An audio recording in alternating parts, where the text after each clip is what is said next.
Paz e graça, amados. Glórias a Deus, porque somente Ele é digno de toda a honra e glória.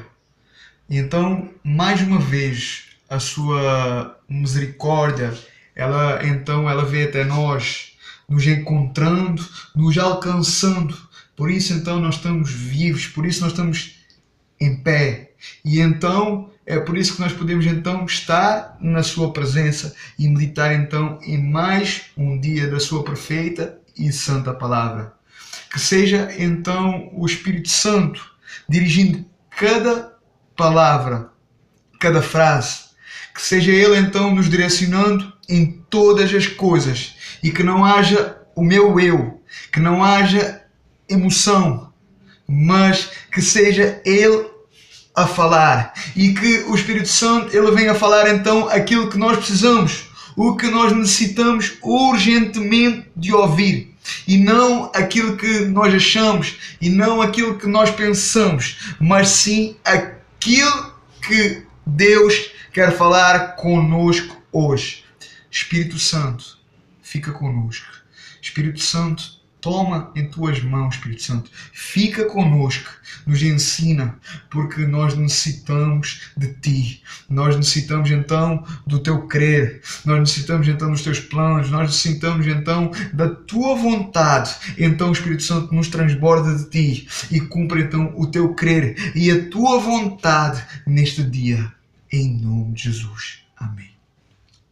Ontem então nós falámos sobre o capítulo 4.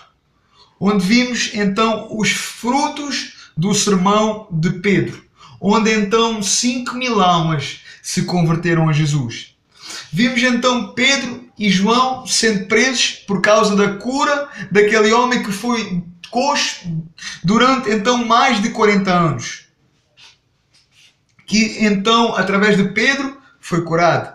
E que então Pedro, aproveitando isso, então uma grande multidão estava presente e então Pedro ele começa a falar acerca de Jesus, acerca do Evangelho, a testemunhar Jesus para aquela multidão. E então eles foram presos. Pedro e João foram presos pelos mestres e proibidos então de falar acerca de Jesus. E então nós vamos ver que depois eles foram soltos, mas Pedro e João, eles deixaram bem claro que não iam parar de falar de Jesus. Ou seja, que não iam parar de pregar o que viram e ouviram. Ou seja, o que viveram então com Jesus.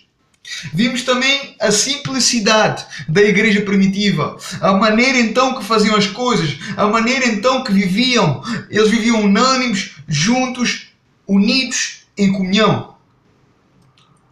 Isto no capítulo 4. Então, hoje nós vamos estudar o capítulo 5.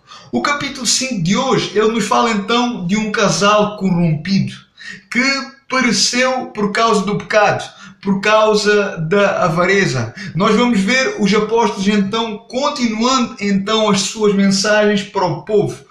Ou seja, o testemunhar acerca de Jesus, acerca do Evangelho. E então nós vamos ver então as consequências deles desobedecerem às autoridades, os quais então lhes proibiram então de falar acerca de Jesus. E então nós vamos ver eles sendo presos. Mas nós vamos ver também a mão de Deus. Percebendo então que quando nós obedecemos a Deus, mesmo que para isso nós tenhamos que desagradar o homem, ou seja, rejeitar o homem, mesmo que isso tenha algumas consequências nas mãos do homem, pelas mãos do homem, mas nós vamos ver então a mão de Deus agindo, guardando, poupando, protegendo, porque quando nós obedecemos a Deus, ele vai prover, ele prova as necessidades, e é isto que nós vamos ver aqui neste capítulo 5. Nós vamos ver também um anjo do Senhor. Nós vamos ver um anjo do Senhor livrando então os apóstolos da prisão, a mão do Senhor, usando então um anjo para os livrar da prisão. E vamos ver então eles a continuarem cada vez com mais ousadia e poder, anunciando então a mensagem da cruz, a mensagem do Evangelho, a mensagem de Jesus. E vamos ver então novamente eles sendo presos e julgados pelas autoridades, sendo então açoitados. E então aí nós vamos ver como então os apóstolos reagiram então àqueles açoites. É impressionante e confrontador a maneira como eles reagiram. Então, vamos começar o capítulo 5. Do versículo 1 do capítulo 5 até ao 11, do versículo 1 até ao 11, o capítulo 5 nos fala então de um casal, Ananias e Safira, os quais então desejavam então se juntar à igreja primitiva, mas eles queriam então estar no meio da igreja primitiva junto com eles, mas do seu jeito. E havia rebelião em seus corações, havia avareza em seus corações, havia pecado oculto. Fábio, por que dizes isso? Os versículos vão nos mostrar isso mesmo. Os versículos nos mostram que eles tinham então uma propriedade, talvez um terreno, uma casa, não sei. A Bíblia fala que eles tinham uma propriedade, os quais então eles desejavam vender. Sabemos então, pelo aquilo que nós temos estudado até agora, sabemos que todos aqueles que se juntavam à igreja primitiva, eles resolviam vender tudo e entregar aos pés dos apóstolos, para então ajudar os mais necessitados, para então ajudar na necessidade. Vemos que nenhum deles foi obrigado, não eram obrigados, mas havia paixão, havia desejo em fazer isso, havia amor em fazer isso, o qual não era o sentimento deste casal, Ananias e Safira. Eles resolveram então fazer um esquema entre eles, entre homem e mulher. Então eles resolveram planear que não iriam então dar tudo. Eles resolveram vender a propriedade e dar então uma parte para os apóstolos e guardar a outra. Então eles resolveram dar uma parte do dinheiro que ganharam então da sua propriedade e ir então até os apóstolos e entregar então uma parte do dinheiro e dizer então que era tudo o que eles tinham. Foi então aquele preço que eles tinham, que iriam dar, foi o preço da sua propriedade. Ou seja, eles estavam planeando isso. E então, eles planearam então ir então até os apóstolos e entregar e dizer que aquilo era o preço da sua propriedade. E que era aquilo que eles queriam e desejavam dar. Foi esse então o plano deles. E hoje em dia acontece muito isto. Pecados ocultos. Pessoas que escondem então o pecado, que omitem então o pecado. Diante do homem eles são santos, eles parecem bonzinhos, eles parecem amorosos, mas no fundo eles são lobos maus, eles são devoradores, eles são maus e eles são perversos. Mas Deus, Ele conhece o oculto. Aquilo que realmente se passa, Deus conhece. Deus vê, Deus conhece tudo o que é feito então às escondidas, tudo aquilo que é feito então no oculto. Deus sabe tudo isso. E Deus conhecia então a motivação daquele casal. Deus conhecia o coração daquele casal. Deus conhecia que aquele casal era perverso, era corrupto, era contaminado à avareza, e Satanás tinha entrado no coração daqueles homens. E então aquele casal combinou então, Safira e Ananias combinaram então ir um de cada vez até os apóstolos, resolvendo então não ir os dois juntos. Então resolveram dar um espaço de 3 horas. Primeiro então iria Ananias e depois, passado 3 horas, iria Safira até eles. Então Ananias, a Bíblia fala que Ananias então foi até Pedro, e que Ananias foi então até Pedro e aos demais apóstolos. E então vamos então agora imaginar o que aconteceu ali. Precisamos então ser espirituais. Precisamos então viajar então espiritualmente. O Espírito Santo nos ajuda. Nós precisamos então ser espirituais para poder entender este acontecimento. Ananias então, aquele homem, Ananias chega então a Pedro e então ele começa a falar que queria fazer parte daquela comunidade, da igreja primitiva, que queria então também fazer parte daquela comunidade, que queria então também aceitar Jesus, se converter a Jesus e então ajudar os necessitados, ajudar então nas necessidades. E que aquilo que ele tinha naquele momento nas mãos era tudo o que ele tinha, porque ele tinha vendido uma propriedade e aquilo era tudo aquilo que ele tinha. E então ele depositou então aos pés de Pedro e dos outros apóstolos. Pedro já não era aquele homem do passado, inconstante. Pedro agora era um homem novo. Pedro agora era um homem transformado. Pedro agora era um homem quebrantado. Pedro agora era um homem lapidado. Pedro agora então era um homem maduro, um homem então experiente, um homem então espiritual, um homem que produzia então a graça de Deus, um homem então cheio do discernimento espiritual, podendo então discernir o que vinha da carne, o que vinha de Deus e o que vinha então do maligno, de Satanás. Pedro naquele momento ele discerniu que era então uma artimanha de Satanás, que era então uma proposta de Satanás, o qual não brinca, conforme Pedro escreve em sua carta, que Satanás anda ao nosso derredor, rugindo como um leão. Rugindo então como um leão, à procura então de uma brecha para tragar vidas, para destruir vidas. Pedro sabia que o próprio Jesus tinha os alertado que Satanás era o pai da mentira, que veio então, que estava na terra para matar, destruir e roubar. E então Pedro naquele momento ele discerniu, Pedro naquele momento ele entendeu que Satanás então estava querendo entrar naquela comunidade, que Satanás estava querendo entrar então no meio da igreja primitiva, por causa da unidade, por causa da comunhão daquele povo, o qual então estava causando grandes problemas a Satanás, por causa então das vidas que estavam sendo salvas, por causa das vidas que Satanás tinha amarrado, contaminado, viciados. Essas vidas elas estavam sendo tiradas de Satanás, tiradas do inferno, tiradas do império das trevas e levadas então para o reino do Filho do seu amor. Essas vidas estavam sendo livres, libertas, curadas. Eles estavam recebendo Jesus e a vida. Satanás sabia que basta a pessoa crer em Cristo. Satanás sabia que basta a pessoa aceitar Jesus, aceitar então o sacrifício de Jesus, para que ela então passe da morte, da condenação, do juízo, do inferno, para a justificação, para o perdão, para a remissão de pecados através do sangue de Jesus, para então a purificação, recebendo então o sangue de Cristo, aceitando então o propósito da cruz, que faz então a pessoa passar da morte para a vida das trevas, para a luz, faz a pessoa então ser salva. Conforme João 3,16 diz que o plano de Deus se chama Jesus, que Deus envia Jesus para que todo aquele que nele crê não vai para o inferno, não pereça, mas receba então a vida eterna, receba então a vida e a salvação. Então o propósito de Satanás é fazer as pessoas, é fazer a humanidade ficar longe então de Cristo, longe então da cruz, longe então do Evangelho, porque basta a pessoa aceitar Jesus e ela passa da morte para a vida. E então basta a pessoa, Satanás sabe que basta a pessoa então aceitar Jesus e Satanás perde essa pessoa para Deus. Essa pessoa então recebe a misericórdia, recebe a graça de Deus que nos dá a salvação, recebe então o presente de Deus que se chama Jesus Cristo, o Cordeiro que tira o pecado do mundo, aquele que padeceu por nós para nos salvar, para salvar o homem.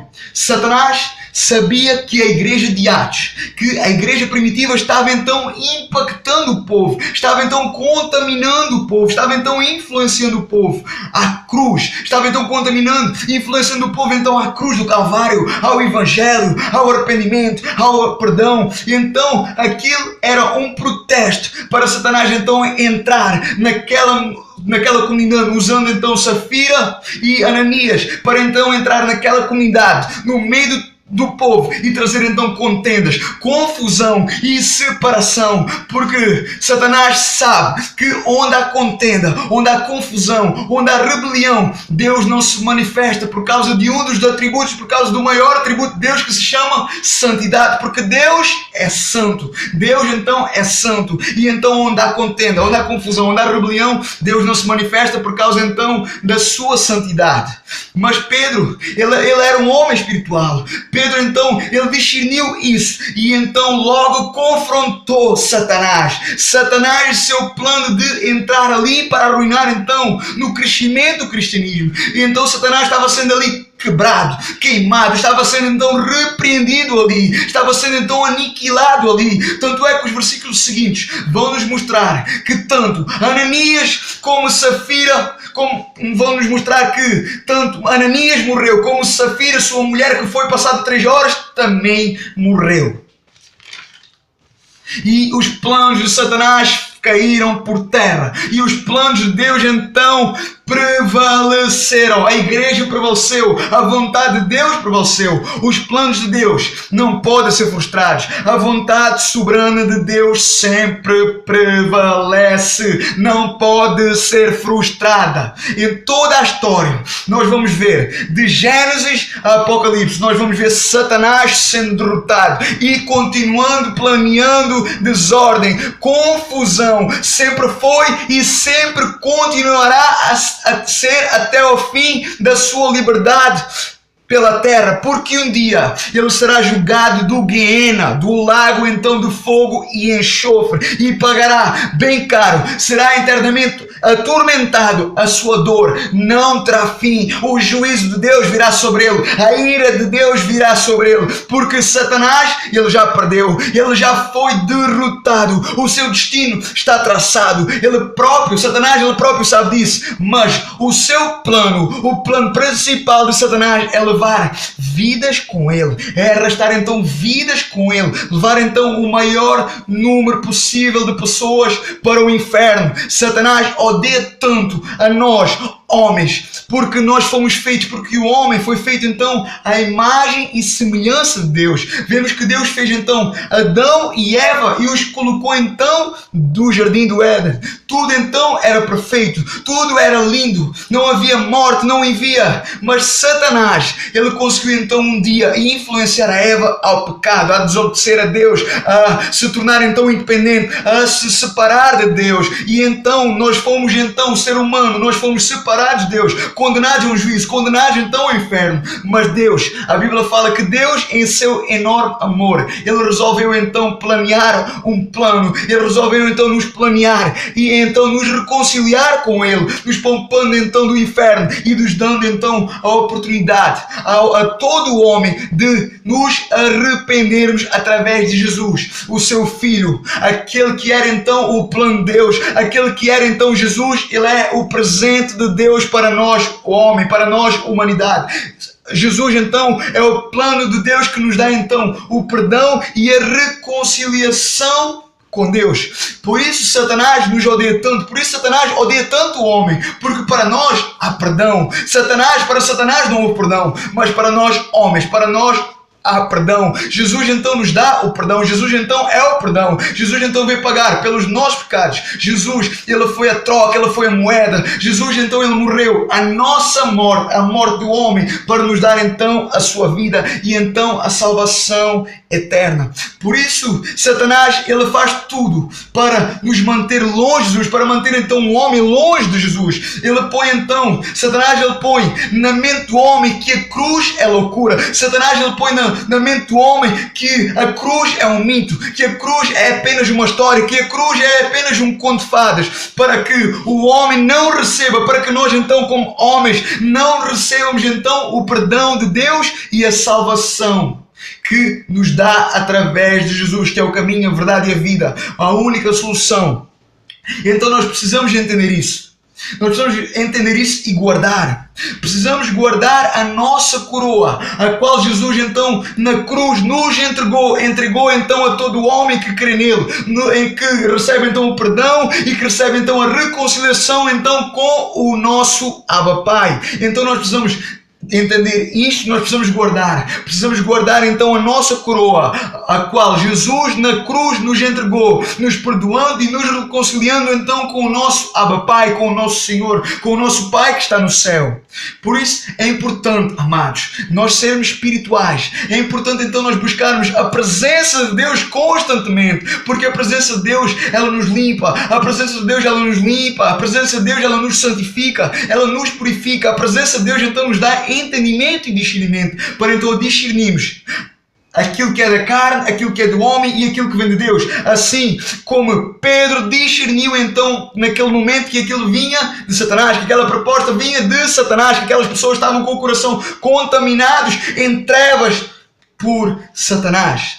No versículo 12 ao 16 nós vamos ver que havia então uma abundante graça e poder manifestados por Deus naquela comunidade, na igreja primitiva. Sinais e prodígios eram feitos pelas mãos dos apóstolos. As promessas de Jesus se cumpriram então, estavam se cumprindo na vida dos apóstolos. Jesus ele garantiu que pelo seu nome os enfermos seriam curados, os endemoniados seriam livres e libertos. Não faltava então palavra ali, não faltava então oração ali, não faltava então comunhão ali, não faltava então unidade ali, não faltava então o partir do pão ali, não faltava a manifestação do poder ali. Deus agia naquele meio poderosamente, ricamente. Deus agia naquele meio. O povo era curado, o povo era completamente livre e sarado. A cada dia a igreja de Atos, a igreja primitiva, ela crescia. A cada dia então o povo era maior, crescia então em número, crescia em graça, crescia então em amor, crescia então em misericórdia, crescia então em conhecimento,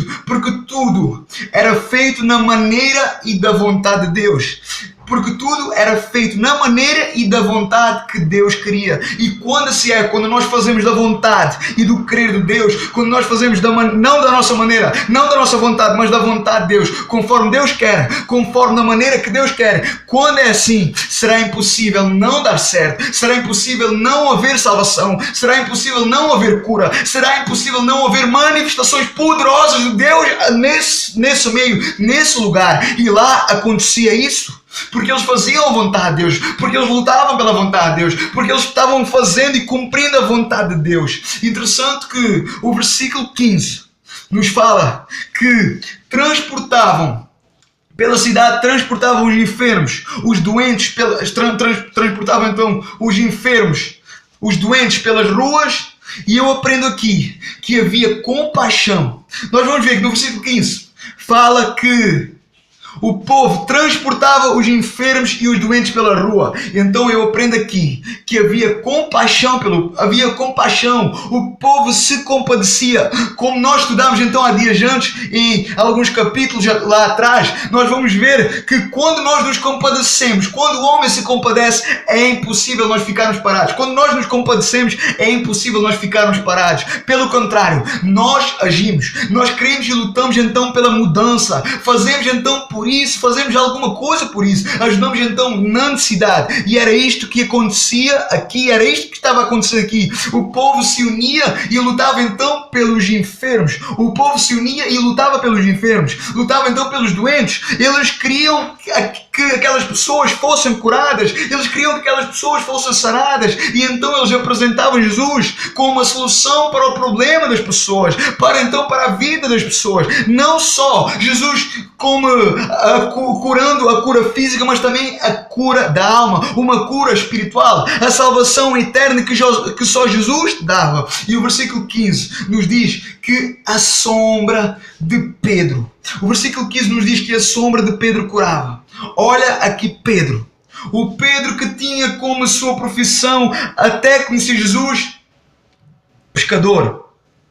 O Pedro, olha aqui Pedro, a Bíblia fala que a sombra de Pedro curava. Olha aqui Pedro, o Pedro que tinha como sua profissão pescador até um dia conhecer Jesus, o qual então o chamou para mudar o mundo.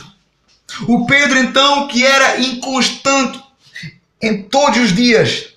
O Pedro que muitas das vezes, mesmo estando com Jesus, mesmo andando com Jesus, cogitava das coisas do homem, cogitava das coisas da carne. O Pedro então que lá atrás negou 3 vezes Jesus. Esse Pedro restaurado por Jesus, esse Pedro então cheio do Espírito Santo, cheio da virtude, cheio da glória e da unção de Deus. A sua sombra, a Bíblia fala que a sua sombra curava, assim como Jesus que curava somente se as pessoas tocassem nas suas vestes, assim como aquela mulher que estava com um fluxo de sangue, que fala lá do Evangelho.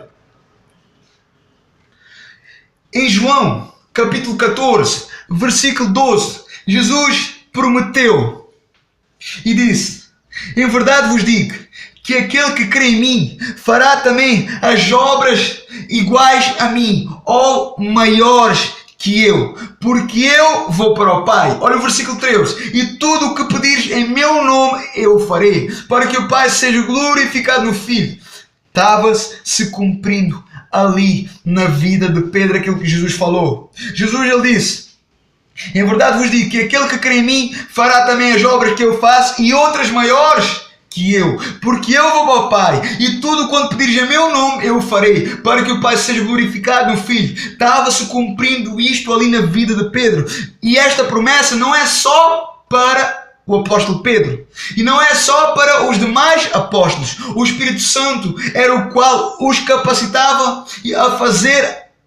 O Espírito Santo era o que os capacitava a fazer tudo aquilo. E esse mesmo Espírito Santo, ele não foi só derramado para Pedro, ele não foi só derramado para os demais apóstolos, ele foi derramado para todo aquele que crê, para nós. Então ele vive, e o Espírito Santo ele vive então naquele que crê em Jesus, naquele que se converteu genuinamente um dia a Jesus, porque então esta é uma promessa de Jesus, e o Espírito Santo é promessa. Esta é uma promessa de Jesus para as nossas vidas. Então a pergunta é: por que é que não acontece, ou acontece pouco hoje em dia pelo mundo, os sinais e as curas? É simples.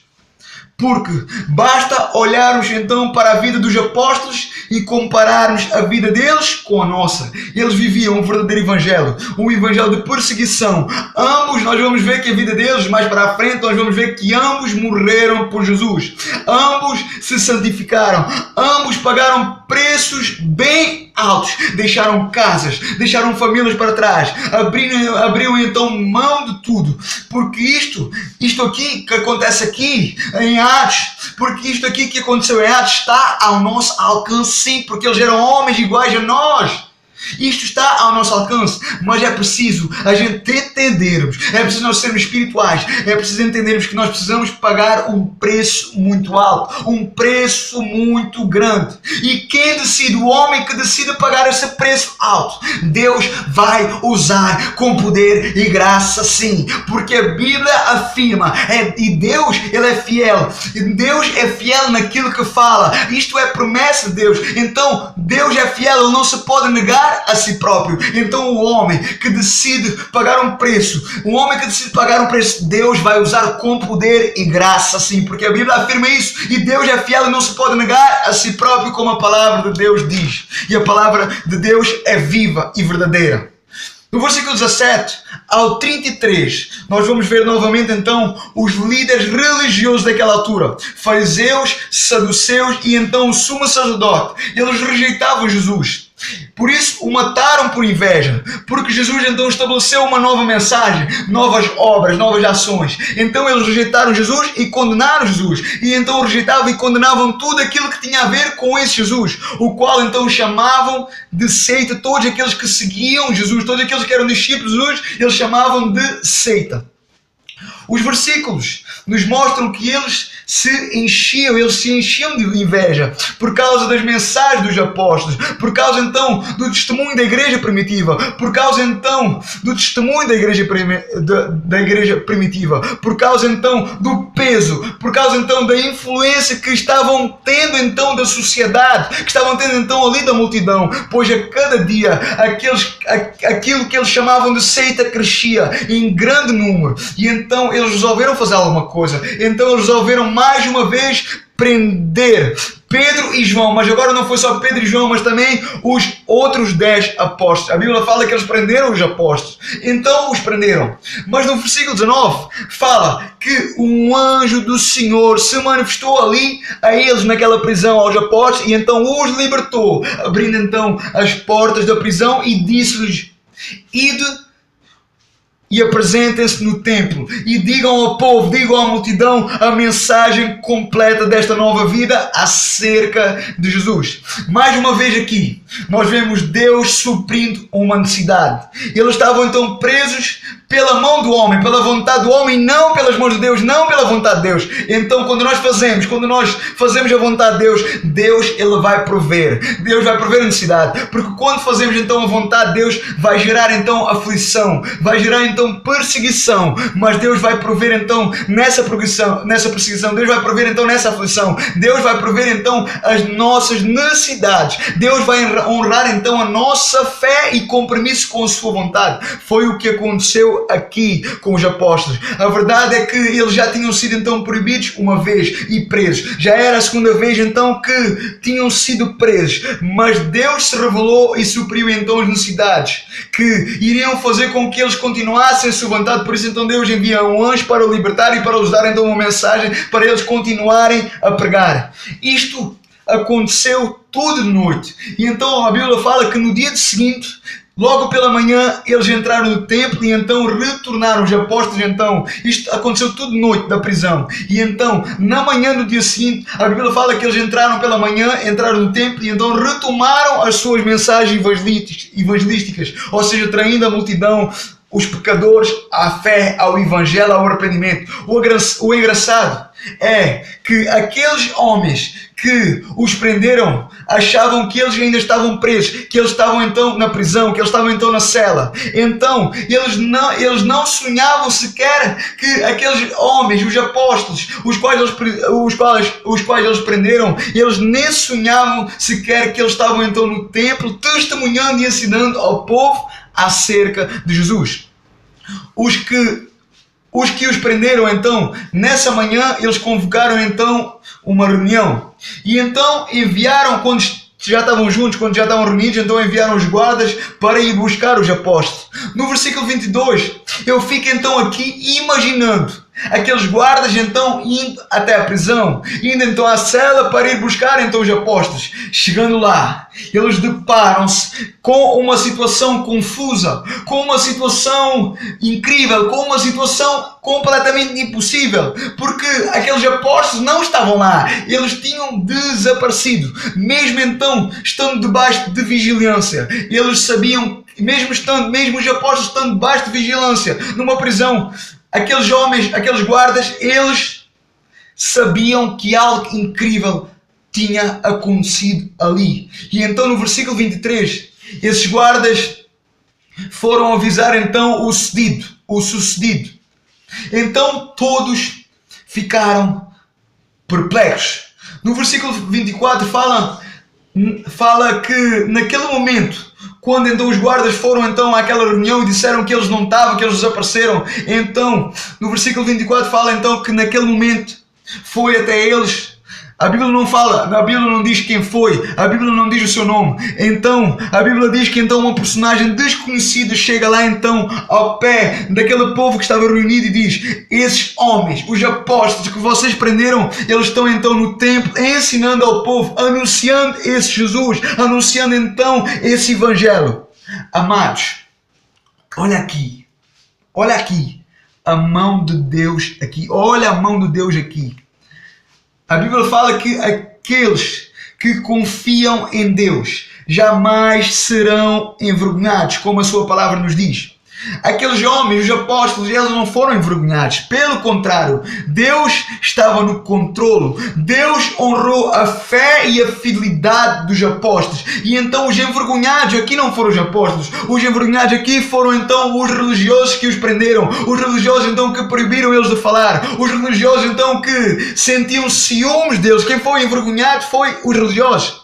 Agora vamos imaginar então a cara daqueles homens ouvindo que os apóstolos, os quais eles prenderam, fugiram, não se sabe como, e que ainda por cima eles não somente fugiram, como ainda estavam no templo pela manhã ensinando sobre o Jesus que eles rejeitavam, que eles condenavam e mesmo desobedecendo então a eles, porque os apóstolos tinham sido proibidos de falar desse Jesus. Agora vamos imaginar então a fúria que aqueles homens estavam, a ira que tinham então aqueles homens, a raiva que aqueles homens tinham então agora dos discípulos naquele momento. Agora vamos imaginar então o sentimento que estava se passando no coração daqueles homens. Estavam cheios de raiva, furiosos. Olha, imaginemos então aqui a vergonha que eles sentiam, os ciúmes que eles sentiam. O versículo 26 nos fala então que as suas reações foram então mandar o capitão logo com os guardas até os apóstolos e os trazer imediatamente àquela reunião. O versículo nos fala que então o guarda e o capitão e os guardas, eles não foram agressivos, porque então os apóstolos estavam diante da multidão, e a multidão estava então ao lado dos apóstolos por causa então do testemunho dos apóstolos. E no versículo 27, então a Bíblia fala no versículo 27 do capítulo 5, nos mostra que então levaram então os apóstolos até aquela reunião. E então, diante deles, o sumo sacerdote então começou então a os interrogar, dizendo então no versículo 28, então, nós vos avisámos para que não ensinassem ou falassem desse Jesus para o povo.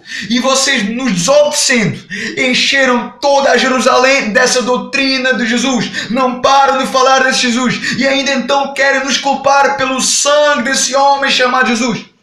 Olha Pedro o que diz. Olha Pedro, sempre Pedro. Olha o que o Pedro diz no versículo 29. Pedro responde então àquele homem: não importa, mais importa obedecer a Deus do que a vocês homens, do que a vocês humanos. Pedro mais uma vez deixa então aqui bem claro que eles não obedeciam a homem, que não obedeciam a eles, mas que obedeciam somente a Deus. Por outras palavras, Pedro estava dizendo que foi para aquilo que eles foram chamados e que eles então iriam continuar, independentemente daquilo que poderia então vir a acontecer, das consequências que viriam a acontecer. Mais importava então obedecer a Deus, cumprir a vontade de Deus, do que obedecer ao homem e agradar o homem, fazendo então a vontade de Deus e parar de falar de Jesus, porque eles estavam ali para fazer a vontade de Deus. Então Pedro diz: mais importa obedecer a Deus do que aos homens. Pedro então continua falando ousadamente no versículo 30 até ao 32, dando então mais uma vez um testemunho de Jesus, o qual Jesus era Deus, o qual Jesus então era o Deus de seus pais, o qual eles tinham matado, o qual então eles tinham suspendido do madeiro da cruz do Calvário, mas que esse Jesus ressuscitou e que agora então estava sentado à destra de Deus, que esse Jesus então é o príncipe e também o Salvador, para dar então o perdão e arrependimento a todo Israel, para a remissão então de todos os pecados, dando então a oportunidade de todos serem salvos, de todos então se arrepender e alcançar então a misericórdia, alcançar então a graça, alcançar então a salvação eterna, a vida abundante. Então, e no versículo 32, mais uma vez, Pedro deixa bem claro, mais uma vez no versículo 32, Pedro deixa bem claro que aqueles 12 homens, aqueles homens chamados apóstolos que estavam então diante daquela reunião, Pedro deixa bem claro que esses 12 homens eram testemunhas desse Jesus e que o Espírito Santo que estava neles também era testemunha, o qual Deus derramou. Esse Espírito Santo foi o qual Deus derramou sobre aqueles que lhe obedecem e que então fazem a sua vontade. No versículo 33, nós vamos ver então aqueles religiosos, os mestres da lei, ouvindo aquilo. Depois então eles ouviram aquilo, então no versículo 33 fala que aqueles religiosos mestres da lei, o sumo sacerdote, eles ouviram Pedro e então se enfureceram e então deliberaram, ou seja, planearam então matá-los, queriam então matá-los, querendo então se vingar dos apóstolos, já vão então matá-los. Sempre será assim. Servir a Deus sempre será assim. Servir a Deus sempre será desagradar ao homem, sempre será rejeitar o homem, sempre será rejeitar então o humanismo, rejeitar então o sistema religioso, e então servir a Deus e obedecer a Deus sempre será rejeitar a religião, rejeitar a religiosidade. Isso vai gerar então, quando nós rejeitamos o sistema religioso, quando nós desobedecemos, quando nós não obedecemos à religião, à religiosidade, isso vai gerar então ira pela religião, isso vai gerar então ira pelo sistema religioso, pela religiosidade, pelo mundo, pelo homem. Isso vai gerar então ira, ódio e vingança. Foi então o que aconteceu aqui na vida dos apóstolos, com os apóstolos, e conosco não será diferente. Quando nós decidimos viver uma vida de santidade, resolvendo então só glorificar a Deus, só seguir a sua palavra, sendo fiéis somente a Ele, isso vai gerar pelos outros planos então para nos abaterem, para nos verem então cair. Claro que tudo é influência de Satanás para nos abater, para nos fazer cair. Porque onde não há luz, há trevas. Onde não habita amor, habita então ódio. Sempre será assim. E nós não estamos livres. Nós não estaremos livres. Nós não estaremos então livres disto. Se Jesus passou, se os apóstolos passaram, era impossível nós não passarmos. Se nós passamos afrontas, se nós não passamos afrontas, se nós não passamos calúnias, se nós não passamos injúrias, se nós não passamos perseguições, então alguma coisa está mal da nossa vida, porque o padecer perseguições é a profecia de Jesus, e todos aqueles que o seguem e vivem para Ele passarão por perseguições, por padeções, sim. Isto é Bíblia, isto é bíblico. Do versículo 34 até o 39, nós vamos ver um homem chamado Gamaliel, o qual então se levantou daquela reunião onde os apóstolos ainda estavam presentes. Gamaliel então se levantou, querendo então uma oportunidade para falar, e então lhe concederam então essa oportunidade. Então esse homem, Gamaliel, ele pediu então que levassem os apóstolos por um tempo, e assim foi concedido. Então tiraram dali os apóstolos para então que ele compartilhasse o que ele queria falar ali. O versículo anterior, o 33, vimos que eles desejavam matar os apóstolos. E então Gamaliel, sabendo que eles desejavam matar os apóstolos, então ele quis falar algo para aqueles homens. Quem era então Gamaliel? Quem era Gamaliel então? A Bíblia fala que Gamaliel era um homem, era um doutor da lei, um homem bastante venerado pelo povo, era um homem então bastante respeitado pelo povo, era um mestre da lei, um estudioso, um homem bastante querido e conhecido então por todos. E então aquele povo respeitava muito Gamaliel, e então aquele povo queria ouvir o que Gamaliel tinha a falar. E então no versículo 35 ao 39, Gamaliel então ele começa falando que aqueles homens deveriam pensar bem naquilo que iriam fazer com aqueles homens chamados apóstolos, aqueles homens que andavam então a anunciar e pregar acerca de Jesus. E vemos então o porquê que Gamaliel disse isso. Ele trouxe então à memória daquela reunião, daqueles homens, ele trouxe à memória dois exemplos de dois homens. Um homem chamado Teudas, o qual apareceu à frente de aproximadamente 400 homens, procurando então desencaminhar os 400 homens, ou desencaminhar então o povo com as suas falsas doutrinas, mas que esses homens seguiram ele, mas que depois Teudas foi morto e então depois de morrer os seus fiéis dispersaram, então foram reduzidos a nada, porque a sua doutrina era contra Deus, porque aquela sua doutrina não vinha de Deus. E então aquele homem morreu e todos os seus fiéis dispersaram. E então também Gamaliel dá outro exemplo de outro homem chamado Judas o Galileu, o qual então conseguiu influenciar muitas pessoas, mas então depois de morrer os que lhe deram ouvidos também foram dispersos, cada um para seu lado. Por isso Gamaliel diz: por isso vos digo, versículo 38, deixai estes homens. Ele estava se referindo então aos apóstolos. Deixai estes homens. Ele estava se referindo então aos apóstolos. Porque se este plano ou obra vem do homem, ou seja, se aquilo que eles fazem vem do homem, se é do homem, se desfará, ou seja, acabará, perecerá como Judas, o Galileu e Teudas. Versículo 39, Gamaliel continua falando: mas se isto que eles fazem vem de Deus, se é de Deus, não poderão desfazer, porque se o fizerem estarão combatendo contra o próprio Deus, contra a própria vontade de Deus, e combatendo contra Deus, contra a própria vontade de Deus, vocês não terão nenhuma chance, como é óbvio. E então o versículo 40 fala que então aqueles homens que estavam na reunião ouviram Gamaliel e então concordaram com Gamaliel, pois Gamaliel era um homem muito experiente, era um homem inteligente e muito respeitado então pelo povo. E então, concordando então aqueles homens com Gamaliel, eles decidiram então chamar então de novo os apóstolos, colocando então à frente deles, e então decidiram então açoitar todos os apóstolos e que iriam então novamente, e então decidiram então açoitar os apóstolos e então proibir de novo que eles falassem a respeito de Jesus. E então, depois de serem açoitados, mandaram então os embora. Vamos ver então a reação dos apóstolos. Como eles reagiram então aos açoites. Se fez então eles ficarem com medo, com temor e se acalmaram, ou se fez então eles pararem de falar a respeito de Jesus, a respeito do Evangelho. Eu quero ler estes 2 últimos versículos, pois são de uma tremenda importância no cristianismo, e para nós ver então o que significa o cristianismo, que é abrir mão de tudo para servir a Deus e fazer a sua vontade. Eu vou repetir.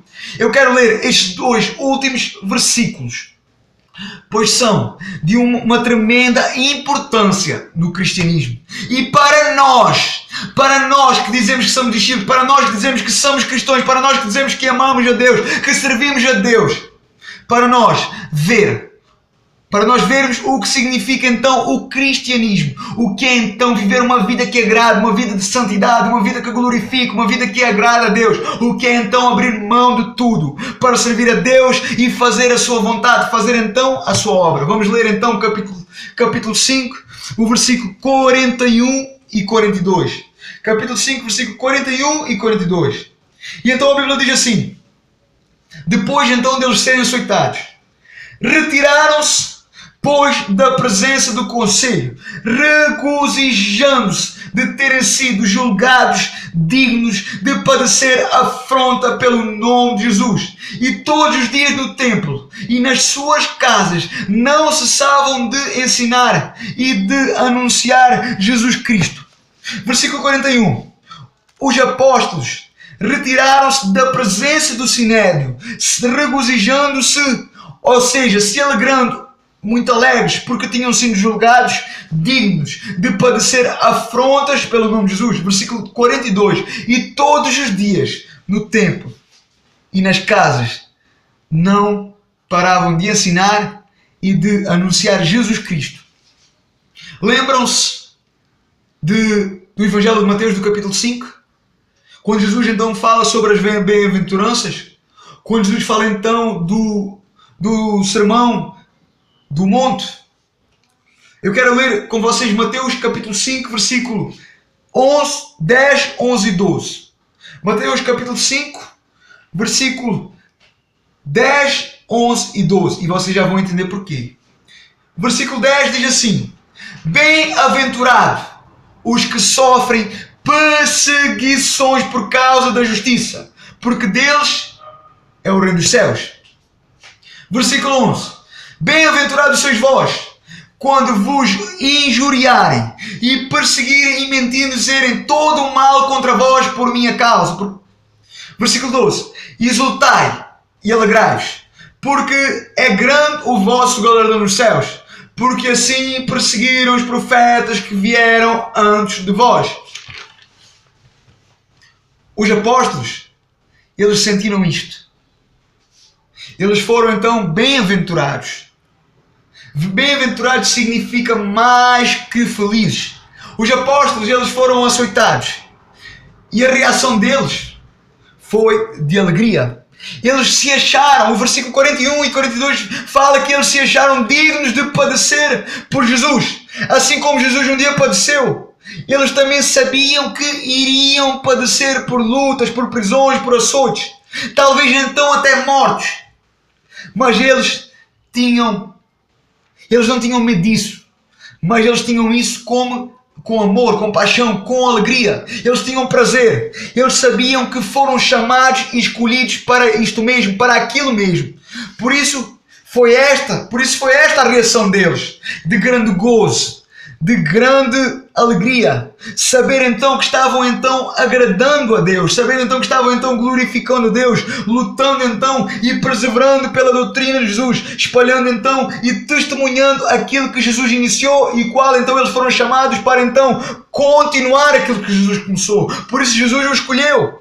E então no versículo 42 mostra então que eles não pararam de proclamar Jesus, de proclamar então o Evangelho, de proclamar então o cristianismo. Pelo contrário, tudo tudo aquilo que aconteceu, tudo aquilo que acontecia ainda lhes dava então mais ânimo, mais fé, mais ousadia, mais força então para continuarem anunciando a salvação ao povo, mesmo então desobedecendo ao povo do Sinédrio. Mesmo desobedecendo então ao povo do Sinédrio, que então os proibiu então de falar de Jesus, mesmo sabendo que eles poderiam até morrer, mesmo sabendo que eles poderiam até ser açoitados, poderiam morrer, perecer, mas eles continuavam então da mesma maneira. Eles não paravam de ensinar sobre Jesus, pelo contrário, eles ensinavam sobre Jesus no templo e nas casas, conforme o versículo 42 diz. Hoje em dia, amados, a verdade é que nós reclamamos de tudo, que a nossa cruz é pesada, que a nossa cruz ela é difícil, que é complicado, mas Deus, hoje em dia, nós reclamamos tudo, que a nossa cruz é pesada, que nós não podemos suportar, que nós não podemos aguentar, que é difícil, que é complicado. Meu Deus, nós não sofremos. Nós não sofremos nem metade. Nós não sofremos nem metade do que aqueles homens sofreram, do que aquilo que Jesus sofreu. Nós sofremos. E muitas das vezes, quando nós sofremos, muitas das vezes nós, em vez de sermos felizes, nos alegrar, nós somos infelizes. Com nossos discursos religiosos, com nossos discursos dizendo que está difícil, que é complicado. Enquanto estes homens decidiram então um dia morrer pelo Evangelho, morrer então pela mensagem da cruz. Estes homens um dia decidiram fazer valer a pena o sacrifício de Jesus. Por isso então, eles pregavam tanto para as pessoas, para alcançar então o maior número de pecadores, o maior número de ímpios, o maior número de perdidos. Por isso então eles continuavam a pregar com poder e graça, porque eles discerniram que tinham que fazer aquilo que tinha então o valor eterno. Eles sabiam que tinham que fazer aquilo, tinham que correr atrás daquilo que tem valor eterno e não aquilo que não tem valor eterno. Então eles sabiam que tinham que alcançar vidas, porque esse era o propósito de Deus, e hoje continua a ser o mesmo propósito. Hoje continua a ser o propósito principal, a alcançar vidas, testemunhar para as vidas, para ganhar vidas e almas. Só que nós, homens e mulheres, nos temos relaxados. Nós nos temos relaxado. Essa é a realidade. Esta é a realidade. Deixamos então para depois o evangelismo. Deixamos para depois o testemunhar. Corremos atrás então de nossos planos carnais, de nossos sonhos carnais. Em vez então de correr atrás da vontade de Deus, corremos então atrás da nossa vontade, atrás dos nossos sonhos, atrás dos nossos planos. Muitas das vezes eu ouço muitas pessoas dizer: há tempo para tudo, há tempo para tudo. Não precisa ser assim, não precisa viver assim, não precisa viver desse jeito. Mas a verdade é que nós nos temos desligado do propósito eterno. Nós temos sido egoístas, nós temos sido hipócritas, nós temos sido miseráveis. Hoje os crentes declaram assim: eu comerei o melhor desta terra, eu comerei o melhor desta terra. Eu comerei o melhor desta terra. Eles declaram com boca cheia: eu comerei o melhor desta terra. Mas a pergunta é, eu faço esta pergunta para todos, para mim e para todos vocês. A pergunta é: Jesus morreu na cruz? Jesus então morreu por nós, pelo homem. Os apóstolos morreram então, os heróis da fé morreram, os mártires morreram. Grandes homens de Deus morreram para que a palavra, para que a mensagem chegasse então a nós. Para quê? Para nós comermos do melhor desta terra? Para nós comermos do melhor desta terra? Homens morreram. Jesus morreu para quê? Para nós comermos o melhor desta terra. Nós não podemos ser miseráveis, nós não podemos ser então ignorantes. Nós não podemos ser ignorantes. Nós não podemos ser ignorantes. Nós temos é que ter vergonha da cara. Nós precisamos ter vergonha da cara.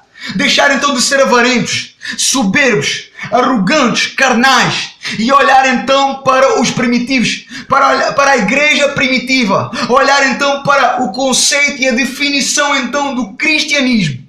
Nós estamos cá, homens e mulheres, nós estamos cá para morrer para Cristo. Nós estamos cá para morrer por Cristo. Não para usar ou beneficiar Cristo para realizar os nossos sonhos. Não para usar e beneficiar Cristo para então nós cumprirmos então os nossos projetos humanistas, os nossos planos humanistas, os nossos planos carnais, os nossos sonhos carnais. Porque isto é fazer a vontade do nosso eu, do nosso ego. Isto é até fazer a vontade de Satanás. Satanás é aquele que se alegra com isto. Satanás é aquele que é glorificado com isto. Porque nós temos sido cegos. Porque temos andado separados dos planos de Deus. Dizemos então que andamos de mãos dadas com Deus, mas no fundo nem conseguimos discernir que nós estamos indo por caminhos contrários. Nós temos perdido a vontade. Nós temos perdido a vontade e o prazer de falar de Jesus às pessoas.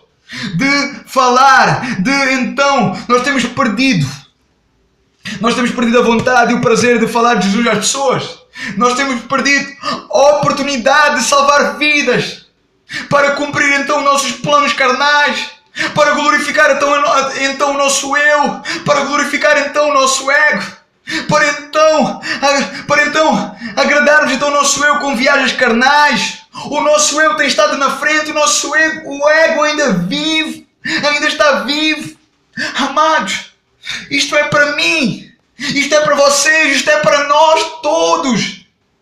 Muitas vezes eu ouvia algumas mensagens, algumas pregações e pensava, não, isto não é para mim. Aquilo que aquele homem, aquilo que aquela mulher está falando ali não é para mim. Isto deve ser aqui para o meu irmão da esquerda. Isto deve ser aqui para o meu irmão da direita. Isto deve ser aqui para o meu irmão da frente. Isto deve ser aqui para o meu irmão de trás. Não, de certeza, com certeza que isto não é para mim.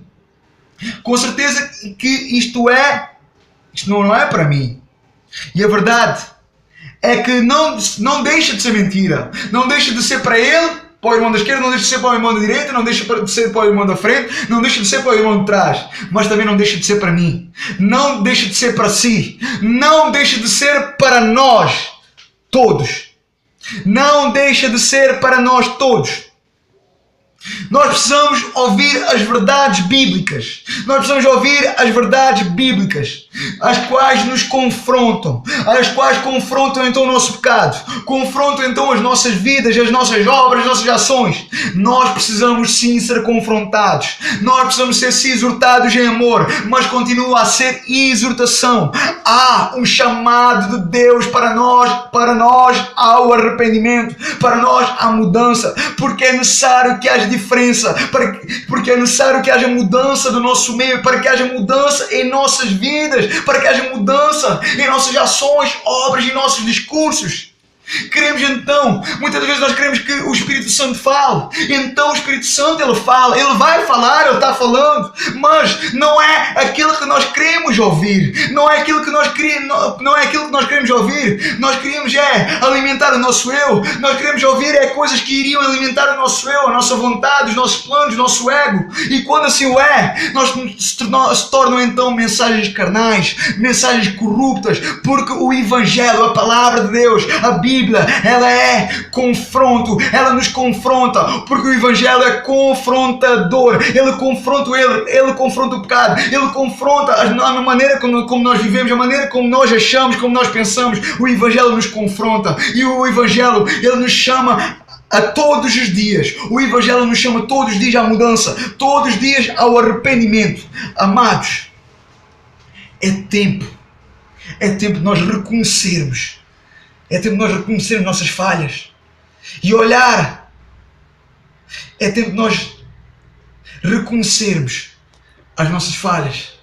É tempo de nós reconhecermos os nossos pecados. É tempo de nós reconhecermos. É isso que nós precisamos, é isso que nós necessitamos, é isso que Deus quer de nós, é isso que Deus exige de nós. Arrependimento e mudança de vida, mudança de ações, mudança de frutos. É tempo de nós reconhecermos.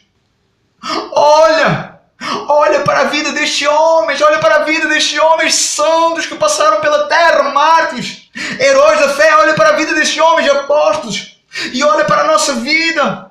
Amado, eu olho para a minha vida, eu olho para a minha vida e olho para a vida dos apóstolos. Só se eu fosse louco é que eu iria dizer que tem semelhanças com a vida dos apóstolos e com a minha vida? Porque não é parecido, porque não é parecido. E a pergunta é, será que a sua é parecida com a vida dos apóstolos? Será que a sua vida, será que a maneira como você vive, será que a maneira como você fala é parecido com a vida dos apóstolos? Eu pergunto, eu faço essa pergunta.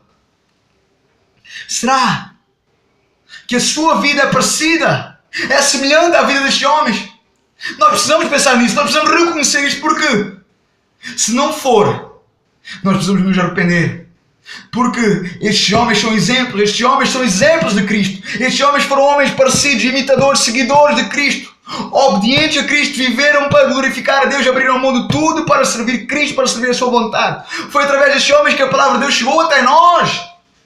E nós precisamos entender isso. A verdade é que nós não podemos continuar assim. Esta é a realidade. Nós precisamos mudar.